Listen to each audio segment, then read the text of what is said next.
하나님 말씀 봅니다.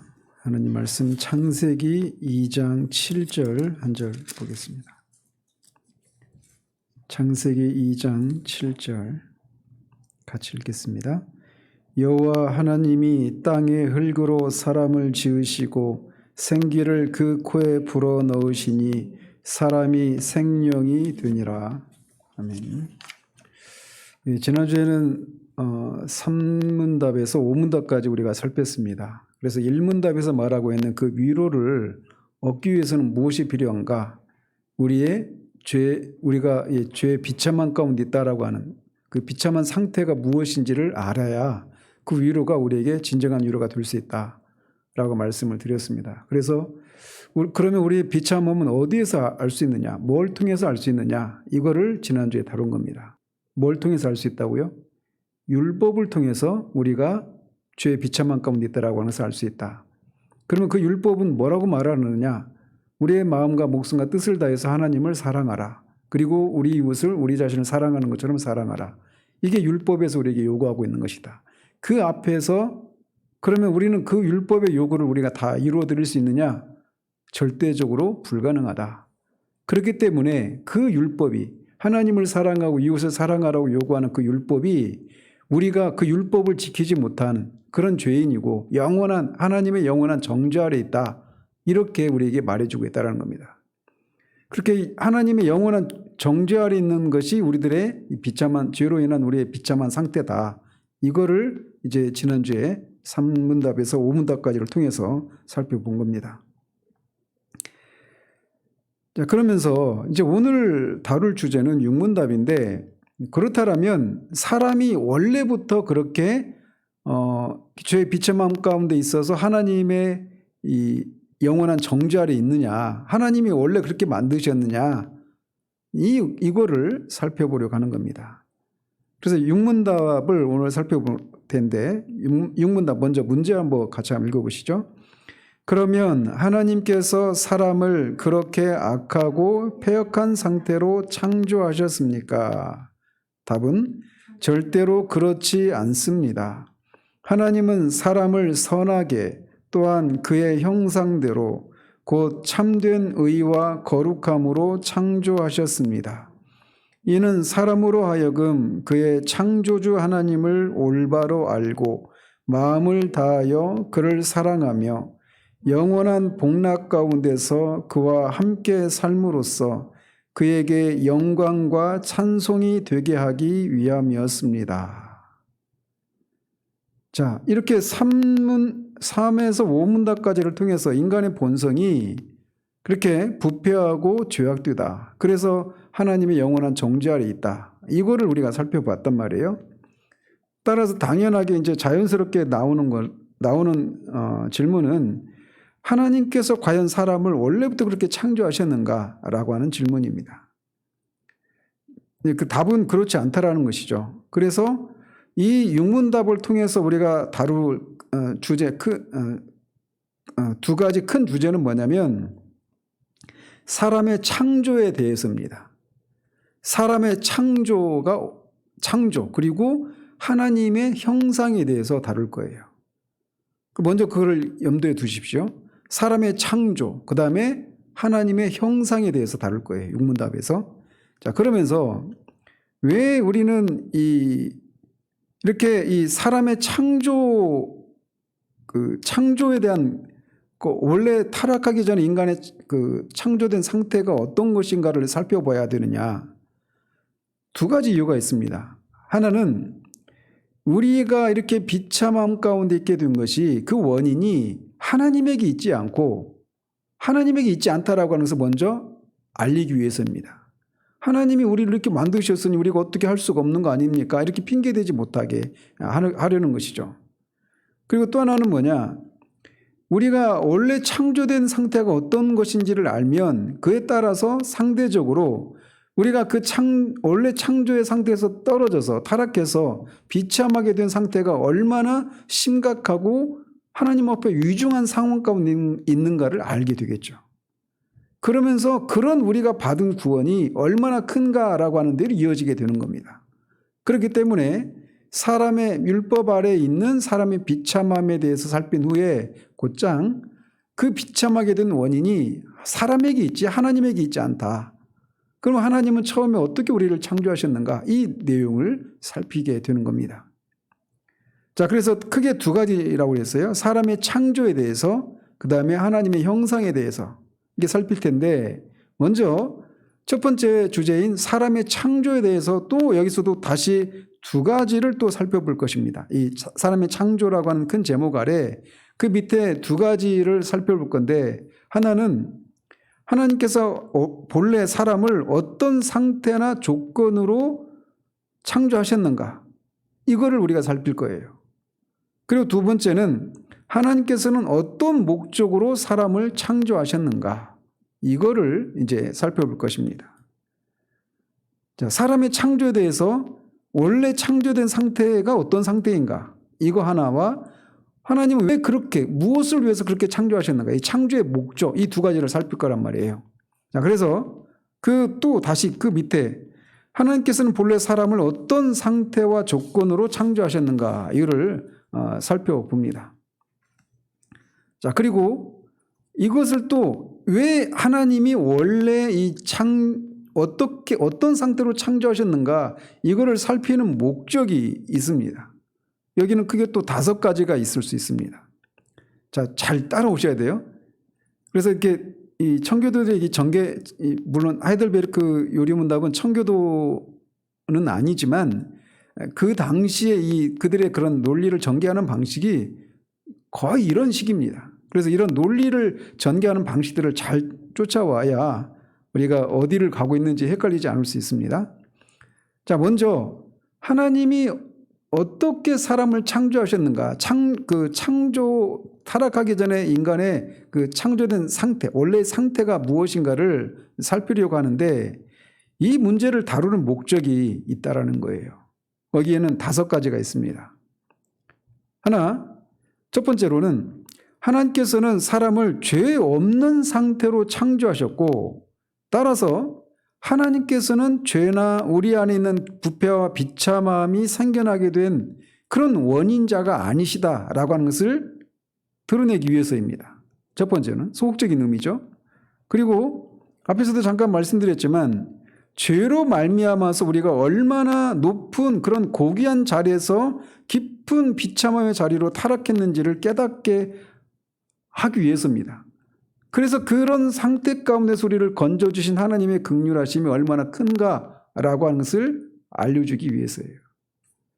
그래서 천지창조, 하이든이 천지창조를 이렇게 작곡했을 때, 교향곡을 작곡했을 때 이 타락의 장면을 높은 도에서 낮은 도로 급격하게 쭉 떨어지는, 그렇게 이제 음악으로 표현을 했거든요. 그래서 우리가 얼마나 영광스럽고 고귀한 자리에서 떨어졌고 그것이 얼마나 비참하고 그런 우리를 건져주신 하나님의 긍휼이 얼마나 큰가, 이거를 알기 위해서 원래 창조된 상태가 어떤 상태였는가를 살핀다라는 거예요. 자, 그리고 세 번째로는 우리가 받은 바 그 구원의 은혜가 얼마나 큰가를 깨닫게 되고, 또 동시에 우리가 그런 호의를 받기에 얼마나 자격이 없는 사람인가도 또 깨닫도록 하기 위해서입니다.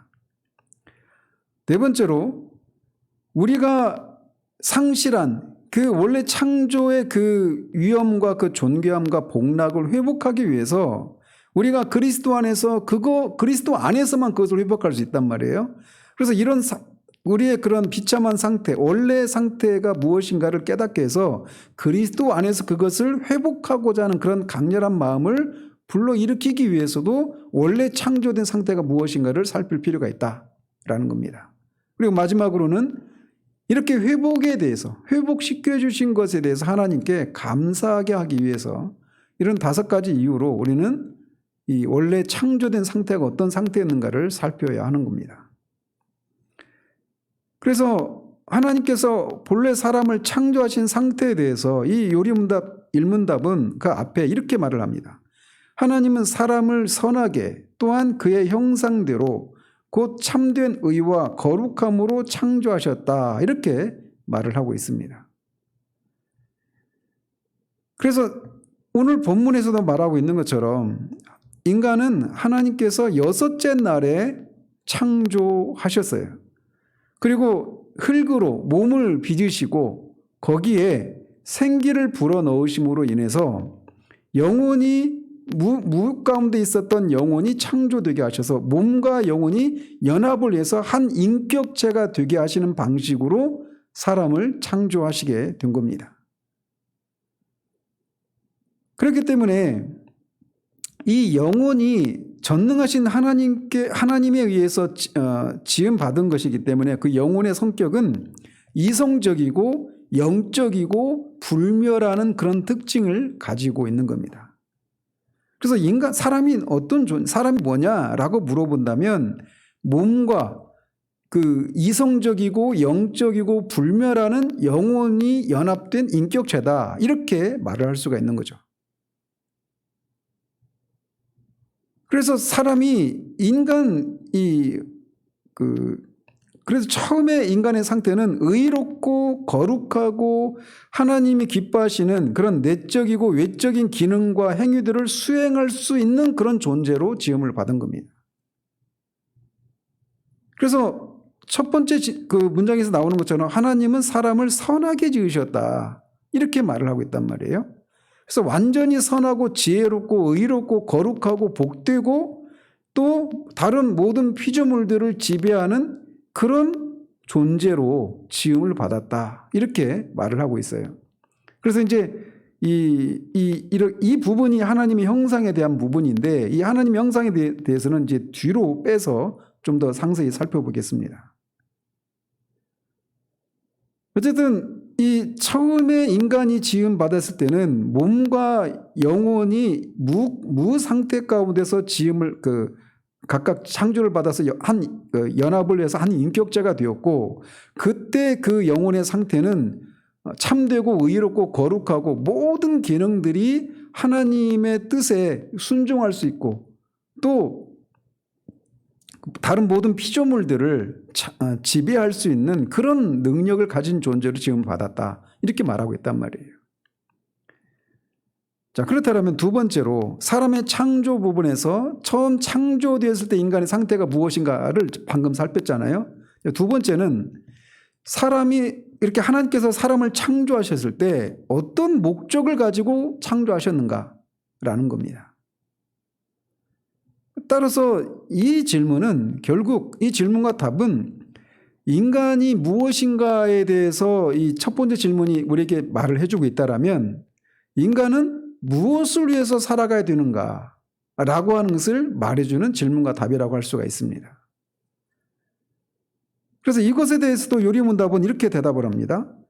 이는 사람으로 하여금 그의 창조주 하나님을 올바로 알고 마음을 다하여 그를 사랑하며 영원한 복락 가운데서 그와 함께 삶으로써 그에게 영광과 찬송이 되게 하기 위함이었습니다. 이렇게 대답을 합니다. 그래서 사람이 창조된 첫 번째 이 궁극적인 목적이 한마디로 뭐라고 말을 하고 있는 겁니까?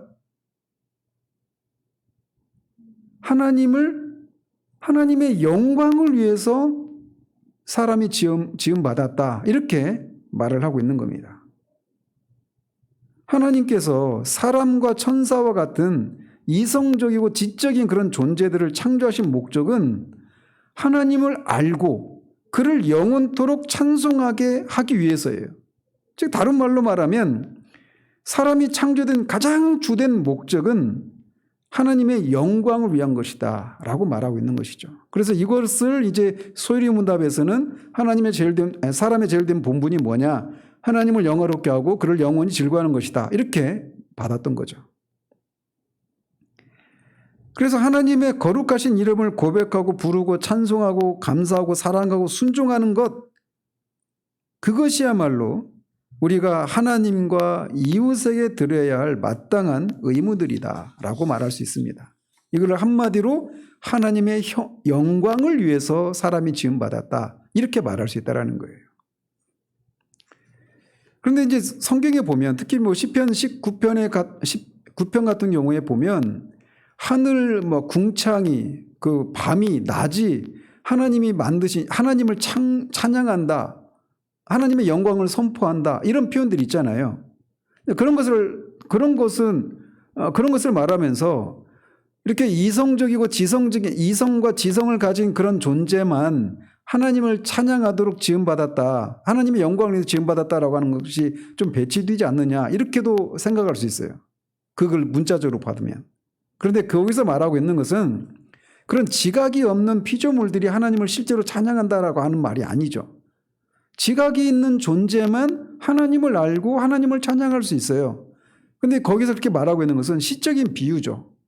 그것은 오히려 천사와 인간과 같은 그런 이성적이고 도덕적인 존재들로 하여금 하나님의 하신 일들을 그렇게 계시해줘서 사람들한테 보여줘서 하나님을 찬송할 그러던 계기나 어떤 그 근거들을 제시해주는 그런 역할을 할 뿐이지 실제로 그렇게 지각이 없는 피조물들이 하나님을 찬양하는 것은 아니란 말이죠. 자, 그래서 어쨌든 사람을 창조하신 첫 번째 목적은 하나님의 영광을 위해서다. 이렇게 말을 하고 있어요. 자, 그리고 이어서 사람이 창조함을 받은 목적에는 하나님의 영광을 돌리는 것에 있어서 하나님의 영광을 돌리기 위해서 그 자연스럽게 따라오는 또 그 서브 목표, 그러니까 그 아래에 있는 목표들도 당연하게 따라오게 되어 있습니다. 자, 하나님께 영광을 돌리기 위해서는 가장 첫 번째는 뭐가 필요합니까? 한번 논리적으로 생각을 해보십시오. 하나님께 영광을 돌리기 위해서는 하나님께 감사하고 하나님을 찬양하고 하려면 가장 먼저 요구되는 게 뭘까요? 하나님을 알아야 되는 거예요. 하나님을 알지 못하고는 하나님을 찬양하고 하나님을 사랑하고 하나님께 순종하고 하나님께 영광 돌리는 것은 불가능한 일이란 말이에요. 그래서 사람이 창조하신 목적이 뭐냐라고 할 때는 궁극적인 목적은 하나님의 영광을 위해서다 이렇게 말할 수 있고 그 궁극적인 목적을 달성하기 위한 어떤 그 하부의 목적들은 뭐냐? 첫 번째로는 하나님을 알도록 하기 위해서 지음을 받았다 이렇게 말할 수 있단 말이죠. 하나님을 올바로 알지 못하면 하나님께 영광을 돌릴 수가 없습니다. 그래서 이 영생이 뭐냐? 유일하신 참 하나님을 아는 것이다 라고 주님이 말씀하신 것도 교회를 같이 하는 것이죠. 하나님을 알지 않고는 하나님께 영광을 돌릴 수가 없기 때문에 그렇습니다. 자, 그 다음에 이렇게 하나님을 올바로 아는 일 다음에 또 따라오는 것은 뭐냐면 사람이 행복과 복락을 누리도록 하기 위해서다라는 겁니다. 그러니까 사람을 하나님이 지으신 목적이 그냥 어떤 그 하나님의 영광을 위해서 장기판의 그 말과 같이 그냥 그렇게 인간 자체는 어떤 행복이나 어떤 만족을 누리지 못하는 그냥 하나님의 영광을 위해서 그냥 이렇게 소모품과 같이 그렇게 존재하는 존재로 만드신 것이 아니라 사람의 행복과 복락이 사람을 창조하신 목적이다 이렇게 말할 수 있단 말이에요. 행복이 인간의 행복이 궁극적인 목적은 아니에요. 하나님의 영광을 위한 거예요. 그럼에도 불구하고 사람의 행복과 복락을 사람이 누리도록 하기 위해서, 즉 하나님과 그 하늘의 축복들을 사람이 누리는 것을 통해 사람이 행복과 복락을 누릴 수 있도록 지으셨다 이렇게 말할 수 있단 말이에요. 그런데 여기서 중요한 게 사람이 어디에서 그런 행복과 그런 복락을 누릴 수 있느냐? 하나님을 아는 것으로부터 그게 나오는 거예요. 이렇게 말할 수도 있죠. 사람을 처음 지으셨을 때, 죄가 없었을 때 인간의 그 상태가 이미 행복과 그런 복락을 누리는 상태 아니었습니까? 따라서 그것은 사람의 그 죄를 짓지 않았을 때의 인간의 상태를 말하는 것이지 그게 어떻게 인간의 창조의 목적이 될 수 있습니까? 이렇게도 생각할 수 있어요. 이것에 대해서도 이렇게 대답할 수 있습니다. 물론 죄를 짓기 전에 인간이 지음을 받은 상태는 사람이 참된 복락과 행복을 누리는 상태였습니다. 그런데 그 상태가 영원히 지속되는 상태였습니까? 아니죠. 순종을 조건으로 그 지음받은 상태가 지속될 수 있는 것이었단 말이에요. 그렇기 때문에 그 상태를, 행복을 누리는 상태가 영원히 지속되기 위해서라고 하는 그런 목표를 가지고 사람을 그렇게 지은 겁니다. 이 차이를 아시겠어요? 그러니까 처음 지었을 때 인간이, 죄가 없었을 때 인간은 행복을 누리는 상태로 지음을 받았어요. 그런데 그 상태가 영원히 지속되는 것은 아니었단 말이에요. 근데 하나님은 그렇게 인간을 지으시고 그 상태를 영원히 지속될 수 있도록 하기 위한 목적으로 인간을 그렇게 지었다. 이렇게 말할 수 있단 말이죠. 예를 들면 우리가 예수 그리스도 안에 있으면 모든 사람은 다 새로운 피조물이라고 얘기하잖아요. 그래서 예수 그리스도를 믿는 사람들은 다 새 사람이라고 하죠. 새 사람. 그래서 예수 그리스도를 믿은 사람의 상태는 새 사람이다. 구원받은 사람의 상태는 새 사람이죠. 그런데 동시에 사도 바울은 새 사람을 어떻게 하라고 합니까? 새 사람을 입으라, 이렇게 말을 한단 말이에요. 그러니까 새 사람의 상태 가운데 있는 그리스도인들이 새 사람을 입는 것은 또 그 구원의 목적이죠. 그죠? 새 사람을 입는 상태가 되는 것, 그것을 위해서 구원을 받았단 말이에요. 그래서 상태와 목적은 이렇게 구분이 된다라는 겁니다. 그래서 인간이 그런 행복과 복락을 누리는 상태가 지속되기 위해서, 그것을 위해서 하나님이 인간을 창조하셨다, 이렇게 말할 수 있단 말이에요. 그리고 사람이 창조함을 받은 네 번째 목표는 택함을 받은 자에게서는 하나님의 긍휼이, 버림을 받은 자들을 통해서는 하나님의 공의로우심이 선포되도록 하기 위해서 지음을 받았다, 이렇게도 말할 수 있습니다. 그리고 다섯 번째는 인간을 지으신 목적은 인류 사회를 보존하기 위해서라는 겁니다. 이게 무슨 말이냐? 만약에 앞에서도 말씀드렸죠. 사람이 존재하지 않는다라면 하나님께서 자신을 계시할 대상이 있습니까, 없습니까? 그러니까 물론 자연 만물을 통해서 하나님의 그 신성과 영원한 그런 신성을 드러내셨죠. 근데 그것을, 그 자연 만물을, 그 만물 안에 그런 하나님의 그런 그 영원한 신성이 드러나는 것, 하나님 자신을 계시하신 것을 알아보는 존재는 사람을 창조하지 사람만이 그것을 알아볼 수 있는 거예요. 그죠? 그래서 하나님 자신의 그 계시를 알아볼 수 있도록 그것을 위해서 사람을 창조하셨다, 이렇게도 말할 수 있단 말이죠. 그리고 여섯 번째 목표는 사람들이 서로에게 의무들을 다하고 친절을 베풀고 유익을 끼치도록 하기 위해서 지음을 받았다, 이렇게도 말할 수 있습니다. 왜요? 그렇게 해야 인류 사회가 보존될 수 있는 거예요. 그리고 인류 사회가 보존되어야 뭐가 가능해요? 하나님의 어떠하심이 그 인류 사회를 통해서 드러날 수 있단 말이에요. 그래서 아주 그 하위의 그런 목적들을 이렇게도 말할 수 있는 거예요. 사람이 서로에게 의무를 다하고 친절을 베풀고 유익을 끼치도록 하기 위해서 사람을 지으셨다, 이렇게도 말할 수 있단 말이죠. 자, 이게 타락하기 전에 인간의 상태였다라고 말하고 있는 거예요. 그리고 이런 목적을 위해서 사람을 지으신 것입니다. 그러니까 창조함을 받았을 때 인간의 상태는 어떤 상태입니까? 죄가 없죠.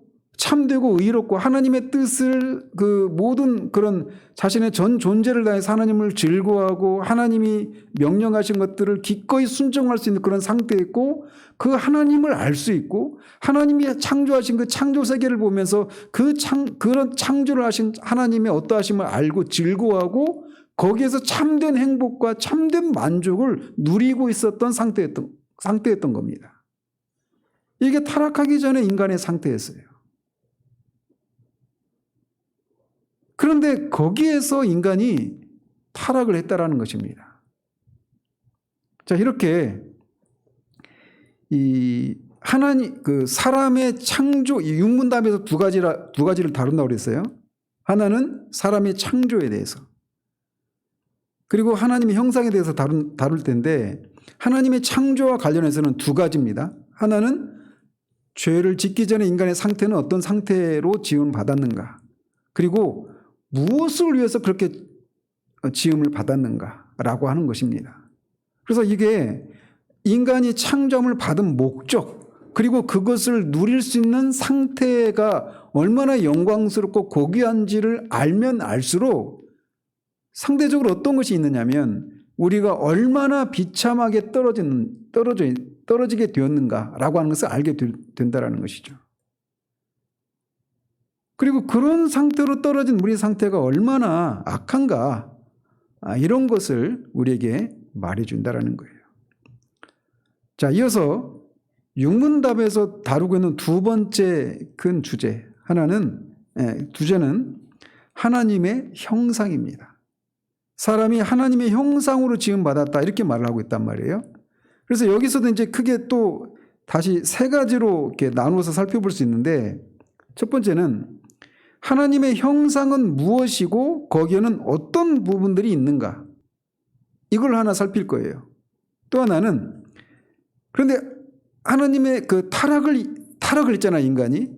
그래서 하나님의 형상을 잃어버렸다고 성경은 말한단 말이에요.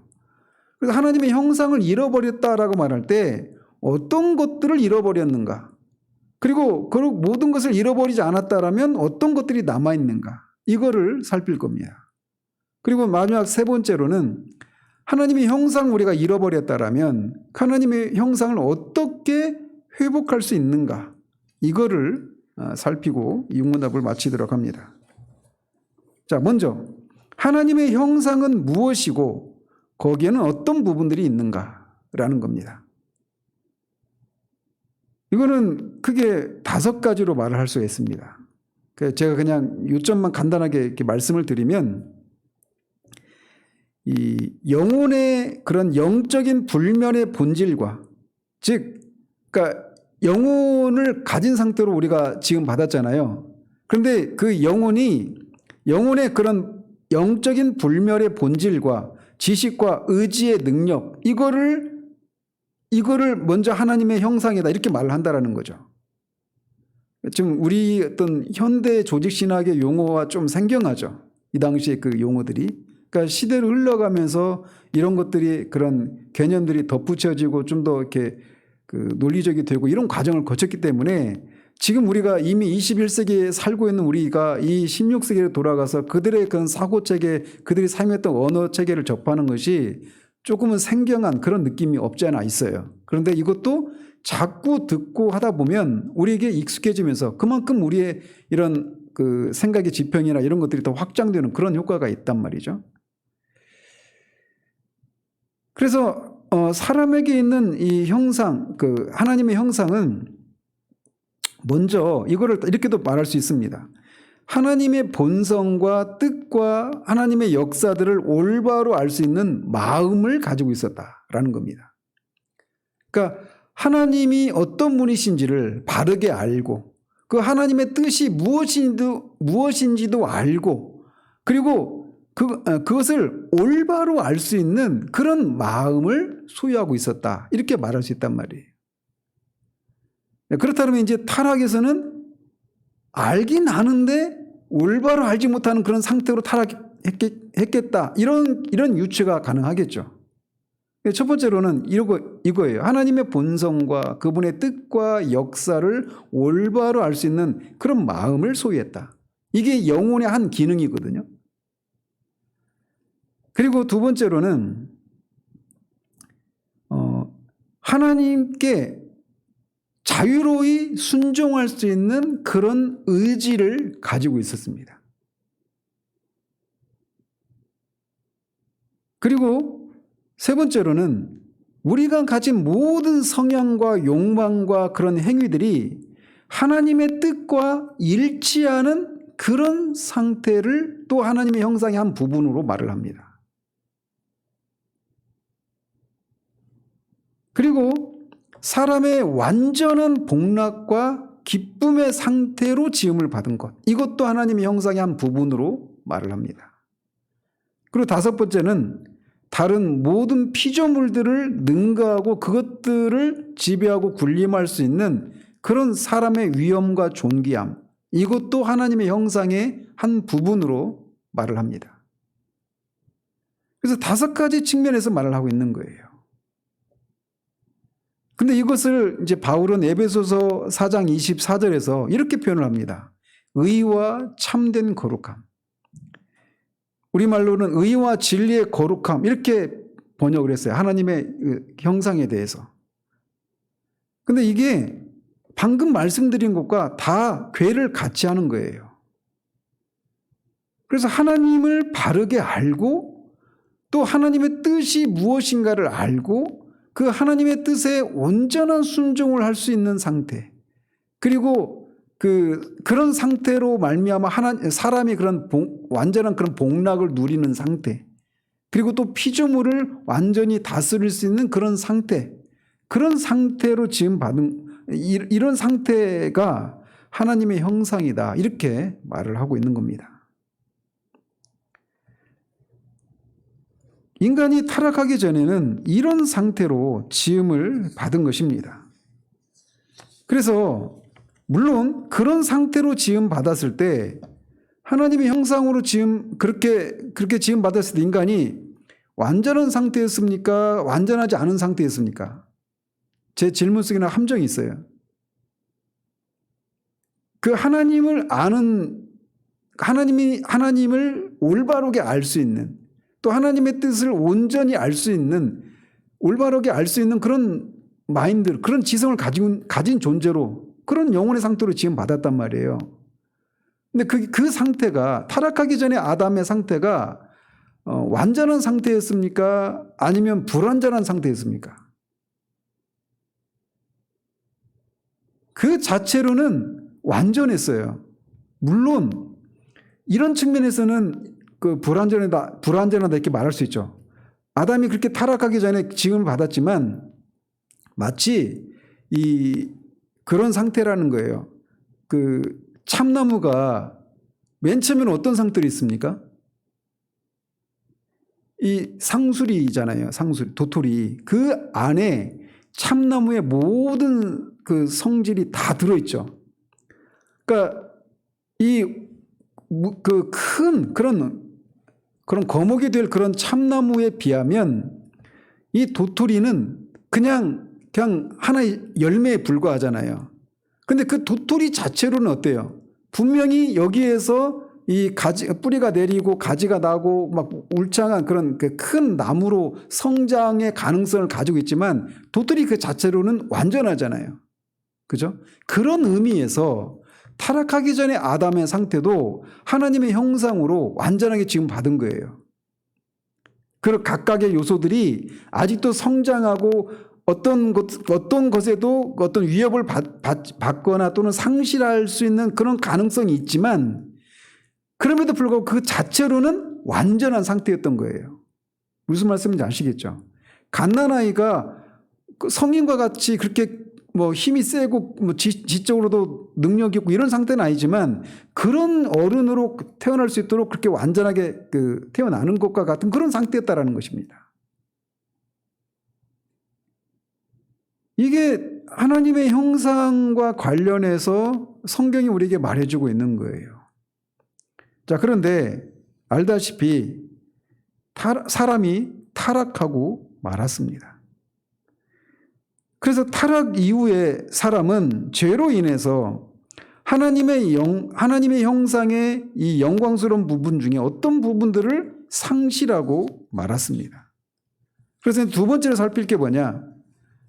사람이 타락으로 인해서 잃어버린 하나님의 형상은 무엇인가? 잃어버리고 나서 하나님의 형상은 완전히 사라졌느냐? 그건 아닙니다. 인간이 여전히 하나님의 형상을 소유하고 있어요. 그러나 잃어버린 것들이 있다라는 거죠. 그게 뭐냐? 첫 번째로는, 그러니까 다른 말로 말하면 이 타락한 인간에게 남아있는 하나님의 형상은 어떤 것들이 있느냐라는 겁니다.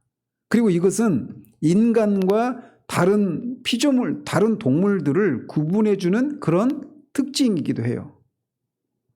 첫 번째로 형체가 없고 이성적이고 불멸하는 영혼의 본질과 그 능력들은 남았다라는 겁니다. 다른 말로 말하면 영혼의 그런 능력들이 타락한 인간들에게 여전히 남아있다라는 거예요. 그리고 그것이 인간을 다른 동물과 구별시켜주는 아주 근본적인 그런 본질적인 그런 요소이기도 하죠. 이런 것들은 뭐가 있을까요? 지성이나 그런 감정이나 의지 이런 것들을 가리키는 거죠. 그래서 사람은 다른 말로 말하면 우리가 특히 중요한 것이 자유의지라고 할 수 있는 부분이에요. 인간은 자유의지를 가지고 있습니다. 타락한 인간임에도 불구하고. 물론 선을 행할 수 있는 자유의지는 없어요. 그런 면에서 루터는 노예의지라고 표현을 했지만 분명히 인간에게는 영혼이라고 하는 것이 남아있기 때문에 그 영혼의 가장 본질적인 그 본질과 능력에 해당되는 자유의지를 가지고 있다는 겁니다. 이게 타락한 인간에게 남아있는 첫 번째 하나님의 형상이라고 말할 수 있어요. 물론 처음의 상태와 비교하면 굉장히 많은 부분들을 훼손한 건 사실이지만 여전히 남아있다라는 거죠.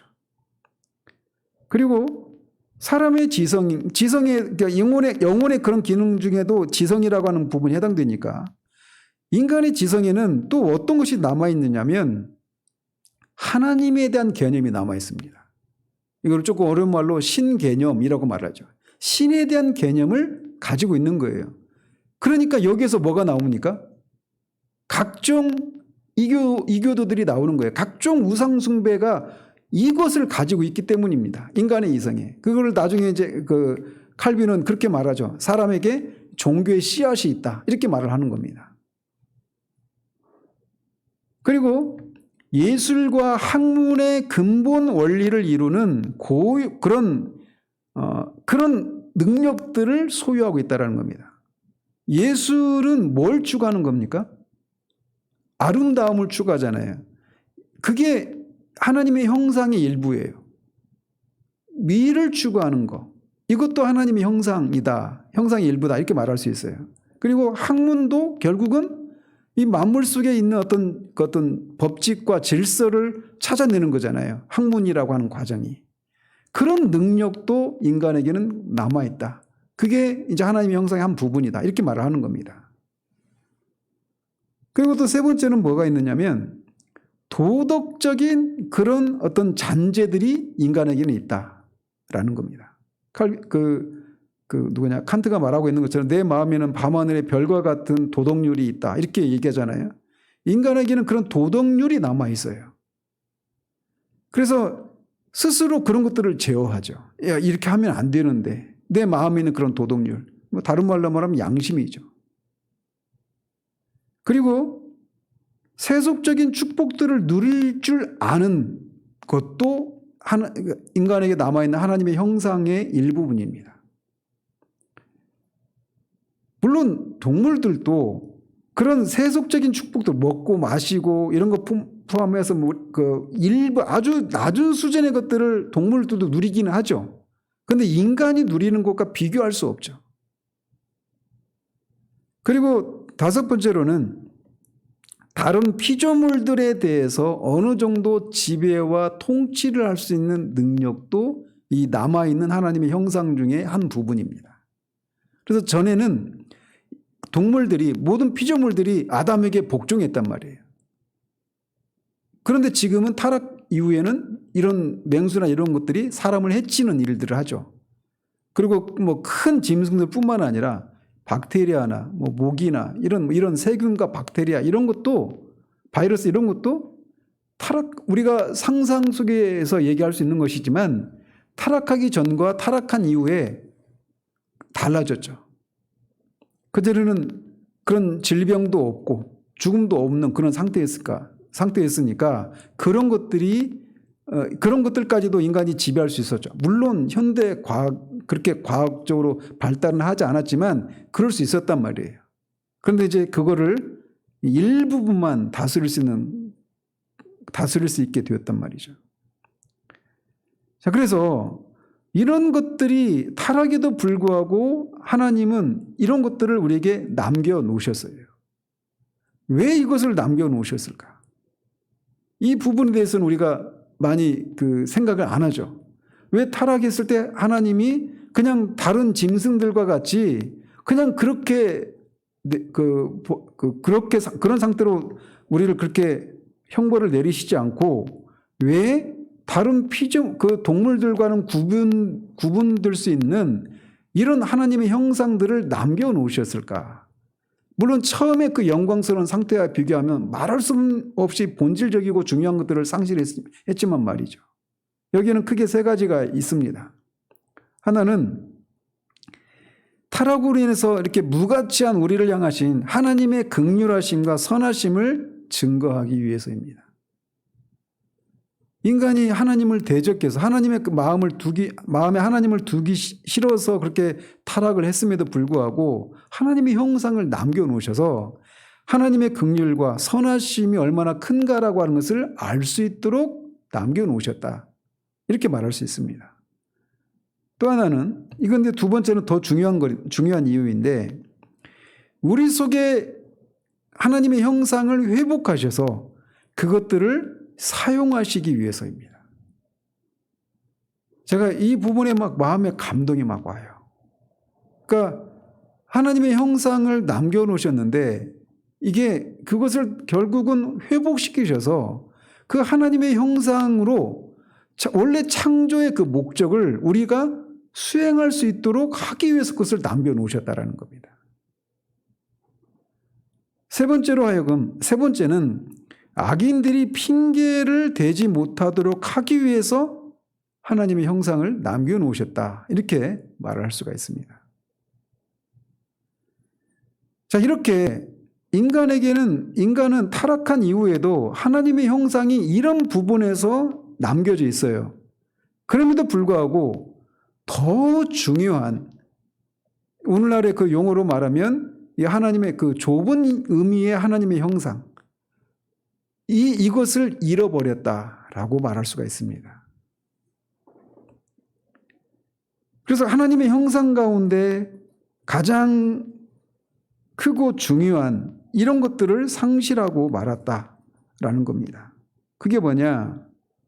다음과 같은 것들입니다. 먼저 하나님과 하나님의 뜻에 대한 참되고 완전한 구원에 이루는 지식, 이거를 우리가 잃어버렸다는 거예요. 그래서 뭐가 필요합니까? 자연 만물을 통해서도 하나님이 어떤 분이신가를 우리가 알 수 있도록 핑계대지 못할 정도로 이렇게 보여주셨잖아요. 그럼에도 불구하고 구원에 이르는 지식, 구원에 이를 만큼 충분한 지식이 못 되게 되었어요. 타락으로 말미암아서. 그래서 우리에게 주신 것이 뭡니까? 특별계시예요. 특별계시.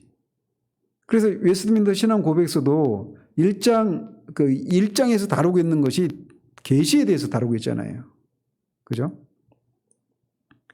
어쨌든 하나님과 하나님의 뜻에 대해서 참되고 완전한 이 구원에 이르는 지식을 잃어버렸다. 그리고 하나님의 역사하심에 대한 올바른 생각과 지식과 깨달음도 잃어버리게 되었습니다. 하나님이 하시는 일에 대해서 그 의미들을 몰라요. 어제도 아내가 그런 얘기를 하는 거예요. 터키 그 지진과 같이 막 몇만 명이 죽는 그런 일이 일어나면 사람들이 이것을 통해서 인생이 무엇인지, 삶은 무엇인지, 어떤 진지한 그런 질문들을 던지고 자신을 돌아봐야 하잖아요. 근데 그런 것들을 보면서도 그냥 지진은 지진일 뿐인 거예요. 그것을 통해서 하나님의 역사하심이 있는데, 하나님의 뜻이 있는데, 그런 것들에 대해서 사람들이 알 수가 없는 무지하고 맹목의 상태로 떨어지게 되었다는 겁니다. 이게 정말 중요한, 우리가 잃어버린 정말 중요한 하나님의 형상 중에 하나죠. 그리고 또 하나는 모든 성향과 욕구와 행동들에 대한 그런 것을 제어할 수 있는 그런 능력을 상실하고 말았습니다. 타락하기 전에는 우리의 모든 성향과 욕구 이런 것이 하나님께 전적으로 순종할 수 있는 그런 상태였는데 이제 그것을 통제하지 못하고 오히려 그것이 우리를 통제하는 그런 상태가 되고 만 것이죠. 그리고 네 번째로는 하나님의 각종 피조물들에 대해서 참되고 완전한 지배를 할 수 있는 능력을 상실하고 말았습니다. 그래서 일부분은 남아있지만 전과 같지가 않다라는 것이죠.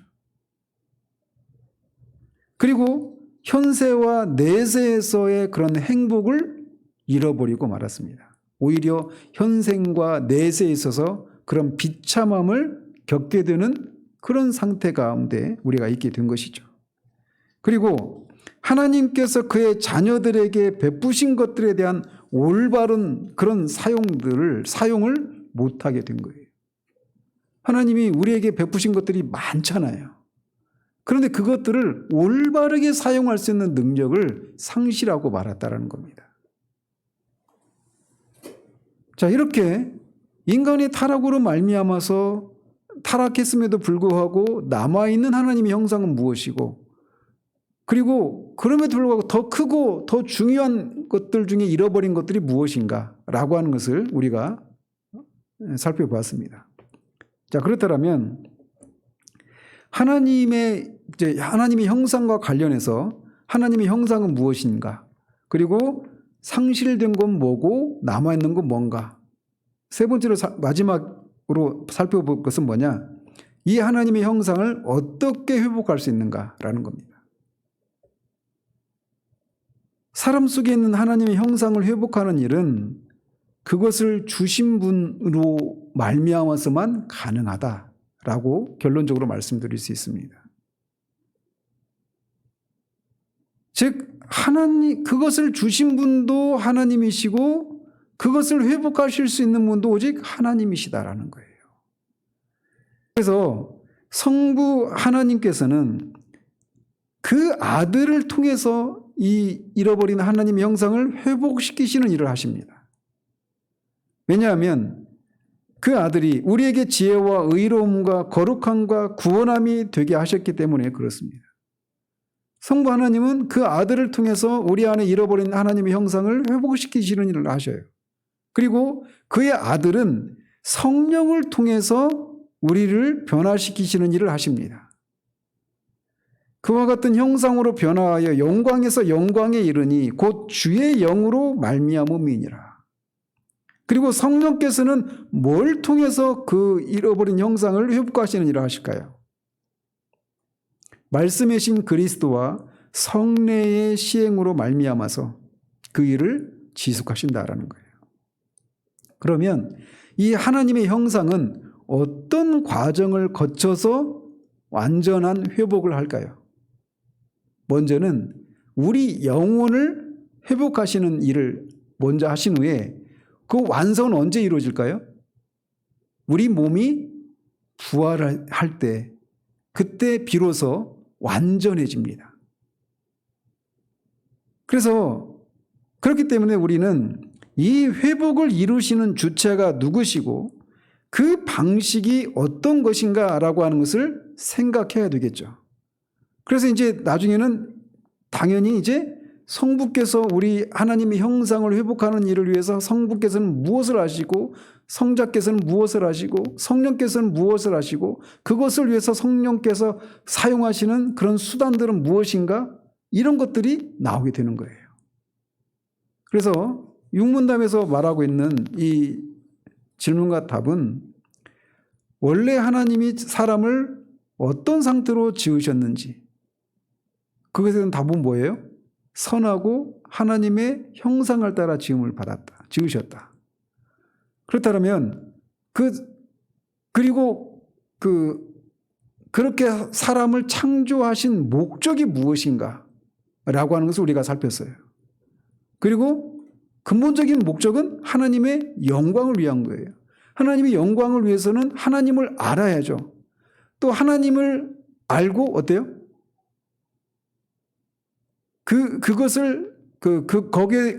거기에 순종할 수 있는 그런 능력도 있어야 되겠죠. 그래서 어쨌든 우리가 이 육문답을 통해서 사람은 창조 전에 타락하기 전에 인간의 창조 상태는 어떤 상태였는지, 그리고 그것을 그렇게 지은 이유가 뭔지, 목적이 무엇인지, 그리고 또 다른 주제인 하나님의 형상은 무엇이고 우리가 타락했음에도 불구하고 남아있는 것은 뭐고 잃어버린 것들이 무엇인지 그리고 그것을 회복하는 방법은 무엇인지 이런 내용들을 오늘 육문답을 통해서 우리가 살펴보았습니다. 모쪼록 이런 과정을 통해서 우리가 창조를 받았을 때 인간의 그 상태의 그 영광스러움과 고귀함을 우리가 바르게 알고 여전히 구원받았음에도 불구하고 우리가 타락하기 전에 아담보다는 우리가 더 안전하죠. 그죠? 그는 잃어버릴 가능성이 있었지만 우리 잃어버리지 않아요. 믿는 자들은. 그런 면에서는 더 안전하지만 그 아담의 상태보다도 못한 부분들이 있어요. 그죠? 그런 부분에 있어서 우리가 더 온전한 그런 하나님의 그 형상을 우리가 회복해 가는 과정에 있어서 그 목표 지점을 우리가 잃어버려서는 안 된다는 거예요. 그래서 그것을 향해서 우리가 계속 성령께서 우리를 그 하나님의 형상을 회복해 가시기 위해서 하시는 일들에 순종하고 거기에 복종하는 것을 통해서 우리가 더 온전한 그런 사람이 되어져 가는데 그리고 그것을 통해 창조를 하신 그 목적을 이루어드리는 그런 우리들이 되기를 주님으로 축원드립니다. 기도하겠습니다. 하나님 아버지, 오늘 육문답을 통해서 사람이 그렇게 비참한 가운데 있게 된 것이 하나님이 원인자가 아니라 사람 때문임을, 사람이 그렇게 스스로 비참한 가운데 빠지게 되었다라고 하는 것을 하나님이 처음 인간을 창조하셨을 때 어떻게 창조하셨는가를 살피는 것을 통해서 우리가 살펴보았습니다. 하나님은 사람을 선하게 하나님의 형상을 따라 지으셨습니다.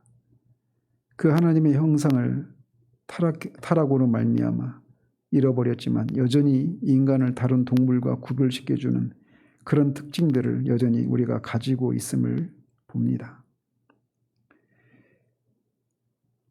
그러나 더 중요하고 더 근본적인 그런 하나님의 형상을 잃어버렸기 때문에 우리가 그런 비참한 가운데 있음을 또 봅니다.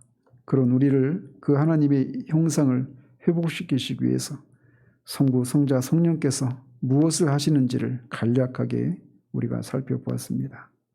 이 주제를 살피는 것을 통해서 우리가 타락하기 전에 인간의 상태가 얼마나 영광스럽고 위험이 있고 고귀한 상태 가운데 있는지를 알아.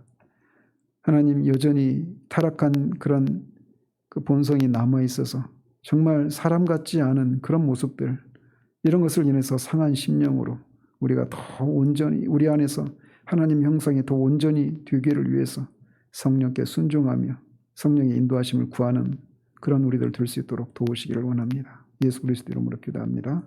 아멘.